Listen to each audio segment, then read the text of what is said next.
The latest hand grenade from the White House has been hurled at the chairman of the US Federal Reserve, America's version of the Bank of England. Jerome Powell had fallen out with Trump, who thinks he's been too slow to cut interest rates, and he now finds himself under criminal investigation about the renovation of the Fed's HQ building. This is a form of persecution that's very rare in the banking world, but why might it matter to the rest of us? Let's talk now to the Nobel Prize winning economist, Paul R. Krugman.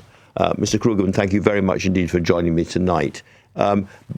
Central bank governors around the world have written a letter protesting about the treatment of the Fed's chairman. Why do you think this is such a big issue?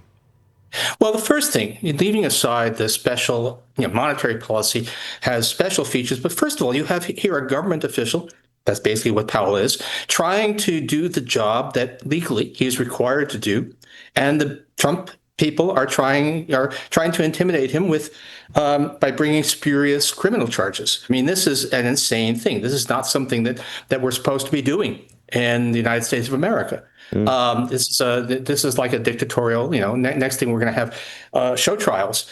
Then on top of that, we have a special situation when it comes to central bankers, whether it's the Bank of England or the Federal Reserve or the ECB, which is that this is a policy tool that we know is all too frequently abused by governments. It's very hard to avoid. The temptation to cut interest rates ahead of the next election is always very strong. And we've learned through generations of experience that the way you deal with that is by giving the Fed, the Bank of England, substantial short-run independence. In the long run, they're answerable to the voters, but in the short run, we charge technocrats with making monetary policy.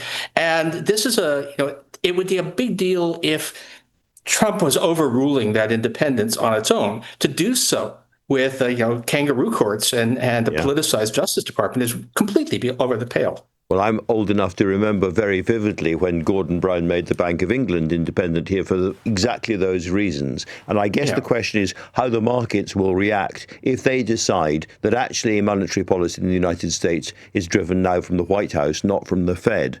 Because I know in the past, Donald Trump has called its governor a loser and a numbskull and all the rest of it. He's used the abuse. And after the abuse, that hasn't had an effect. He's now gone for something much more dramatic. Yeah, I mean, it was kind of a Thomas à Becket thing. Will nobody rid me of this meddlesome central banker? But there's a lot of hurdles before Donald Trump can actually take over U.S. monetary policy. But it is amazing. This is something, previous administrations have always been very cautious, even when they didn't like what the Fed was doing. They've been very cautious about putting pressure on, or even appearing to put pressure on it. This is just utterly, the markets have so far kind of shrugged it off, believing that in practice they won't be able to do it, that Trump will not be able to order the Fed to cut interest rates.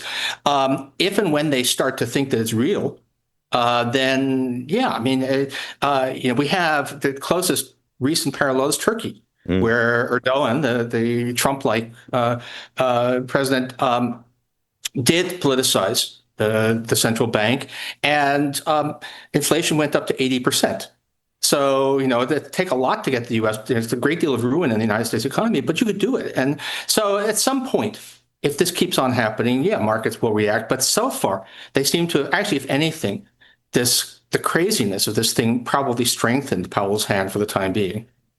We have to learn to take your president literally sometimes as well as seriously. I'm thinking about Greenland, for instance. In this case, if Mr. Powell ended up, in manacles in the dock, being charged with a criminal offense over what he said in Congress about the HQ of the Fed, and was then, even less likely, I concede, convicted, what does that do to the world's reserve currency?